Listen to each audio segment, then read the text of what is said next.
محمود غزنوی نے ایک دن فرمایا کہ میں حضرت خضر علیہ السلام کی زیارت کرنا چاہتا ہوں۔ ایک غریب آدمی کھڑا ہوا، وہ کہنے لگا میں آپ کو زیارت کرا دیتا ہوں، لیکن ایک شرط ہے، میں غریب ہوں، 6 مہینے کا خرچہ آپ کو دینا ہوگا میرے بچوں کو۔ اس نے کہا ٹھیک ہے۔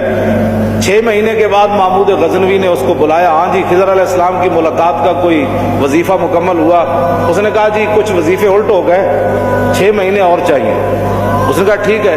سال کے بعد اس کو پھر حضرت محمود غزنوی بلایا، فرمایا ہاں جی خضر علیہ السلام نہ کوئی میری ملاقات کا امکان پیدا ہویا، تسی وظیفے جو کر رہے ہو دریا کے کنارے۔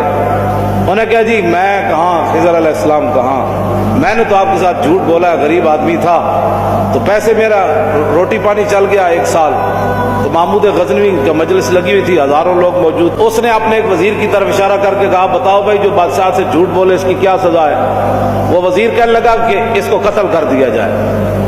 محمود غزنوی کے مجلس میں ایک نورانی چہرے والے بزرگ بیٹھے تھے، انہوں نے کہا بادشاہ سلامت، اس نے بالکل ٹھیک کہا۔ پھر اس نے ایک دوسرے وزیر سے پوچھا، اس نے کہا جی اس کی کیا سزا ہے جس نے بادشاہ سے داؤ بھی لگایا اور جھوٹ بھی بولا؟ اس نے کہا یہ گردن نہ اتاریں، یہ تو پھر جلدی مر جائے گا، اس پر کتے چھوڑے، یہاں تک کہ کتے اسے نوچ نوچ کر کھائیں تاکہ اس کو پتہ چلے بادشاہ سے جھوٹ نہیں بولا جاتا۔ تو وہ بزرگ نورانی چہرے والے کہنے لگے بادشاہ سلامت، اس نے ٹھیک کہا۔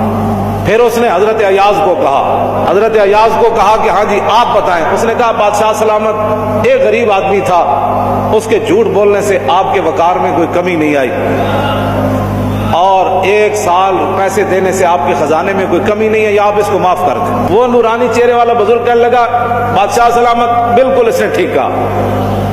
محمود غزنوی نے ان بزرگوں کو قریب بلایا، انہوں نے کہا یہ کیا بات ہے، جو گردن اتارنے کا کہتا ہے وہ بھی ٹھیک ہے، جو یہ کہتا ہے کہ کتے چھوڑ دیے جائیں وہ بھی ٹھیک ہے، جو معافی کرتا ہے۔ اس نے کہا کہ جس نے کہا نا گردن اتار دو، یہ اس کا خاندان تھا قصائی، تو اس نے اپنے خاندان کا اظہار کیا ہے، گردنیں اتارنے کے عادی ہیں، اور کہا کہ غلطی تو تیری ہے، جیسے تو نے ایسے لوگوں کو وزیر بنایا۔ اس نے کہا جس نے کتوں کا کہا نا کتے چھوڑو، اس کے آباء و اجداد بادشاہوں کے کتے نہلایا کرتے تھے۔ اس نے اپنے خاندان کا اظہار کیا ہے، اس نے اپنی فطرت اپنے خون کا بتایا ہے، اور کہا کہ رہ گیا ایاز یہ سید ہے، اور سید کربلا میں لٹے بھی گئے، تو اف نہیں کی۔ جب یہ کہا نا یہ سید ہے، تو محمود غزنوی کرسی پر کھڑا ہو گیا، تو کہنے لگا ایاز تو نے آج تک بتایا ہی نہیں میں آل رسول ہوں،